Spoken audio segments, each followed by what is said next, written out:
Alright, what's up guys? So yesterday I went out and I took my road test, my driving test, and guess what? I hit a cone while parking and failed. Is what I would say if I actually did do that, but I didn't. I actually passed. And you know, honestly, it's way easier than what I actually expected it to be. So, you know, now that I'm a licensed driver, if you ever call up an Uber and you see me, don't be surprised because I can do that now. Even though, you know, with all this YouTube money, I really don't have to anymore. By the way, that was sarcasm. I have not made a single penny from any of these videos.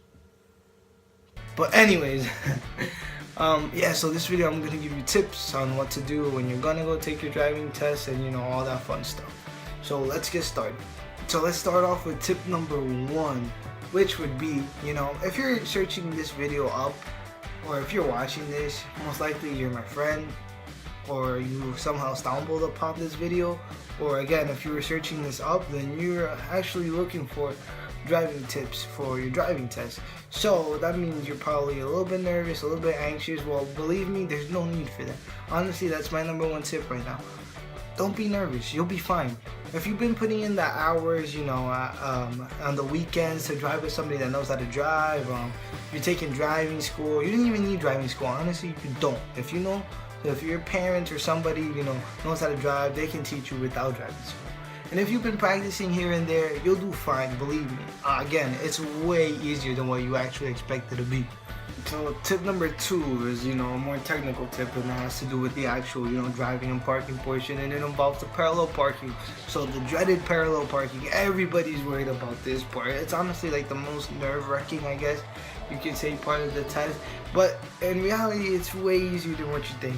And a lot of people commonly mistaken the fact that they think if you hit the curb or if you park too far, that's it, you're done. Like, you only get 1 chance to park. No, that's not true. You get multiple chances to park. You actually get 3 chances. And if you do hit the curb or if you do park too far, it's okay, relax, don't worry about it. You still can redo it. Actually, during my test, I parked pretty far from the curb the first time, and the guy opened the door and he's like, well, what do you think? And I looked and I was like, oh, it's kind of far. It was like 1.5 feet to almost 2 feet far from the curb. And I just told him, I'm gonna do it again, and he said okay, and I pulled back out and I pulled back in, and the second time it was perfect, and he was like, okay, good. So, you know, don't worry about it. If you hit the curb or if you park too far, it's fine, relax. You can still have another chance at it. So my 3rd tip, and no pun intended, involves the 3-point turn, or the K-turn as some of you may call it. So during this portion of the test, a lot of times what they'll do is they'll have you in the parallel park, they'll make you park, and then from the parking spot, you'll go straight into the K-turn or do the 3-point turn. And you know, that's what they had me do. So, you know, of course, turn on your blinkers, look behind you, make sure no traffic is coming, and, you know, start doing turn the wheel and then turn it back, reverse. Whenever you reverse, remember to put your hand on the passenger seat and look back. And I mean, the K-turn, you know, it's pretty easy. If you practice it on your own, you know, you'll get the gist of it. I mean, it's pretty easy. Just do everything smoothly, of course. You know, don't brake too hard or anything like that while doing the turn. And, you know, again, if you practice, you'll be fine. So the 4th tip is going to involve the portion of the test where they ask you to go and drive in a straight line backwards. So during this part, what you want to do is straighten out your wheels. Now, some of you don't know how to straighten out your wheels. Pretty much you just turn it on one side. So let's say I'm turning it all the way to the right, and until I can't move it anymore, and then you turn it completely once and then twice, and then your wheels will be straightened out. And pretty much what you got to do is have your wheels straightened out, put your car in reverse, the hand on the back of the passenger, and then just look back and let the car go, and have your hand on the wheel like this at the top and just let it go, and you go backwards straight. It's super easy, super simple. So my 5th tip would have to be do everything smoothly. I mean, you know, drive smoothly, brake smoothly, turn smoothly, everything nice and smooth. Nothing should be jittery, nothing should be sudden out of nowhere.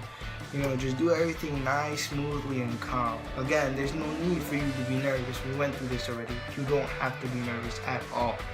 And my last and final tip would have to be have confidence in yourself. I know, pretty corny, but it's true. Just have confidence in yourself and believe in yourself, because honestly, if you don't have any confidence in yourself, then you're gonna fail easily. But you know, again, it's way easier than what you actually think it is. So you'll be fine. As long as you get the hours in, you've practiced and all that, you'll be fine. Don't worry about it. So I hope this video was very helpful for any of you that are actually going to go take your test. And you know, remember, confidence, and most of all, don't be nervous at all. So thank you for watching the video. If you liked it, comment, share, subscribe, like, all that good stuff. I'll see you all next week.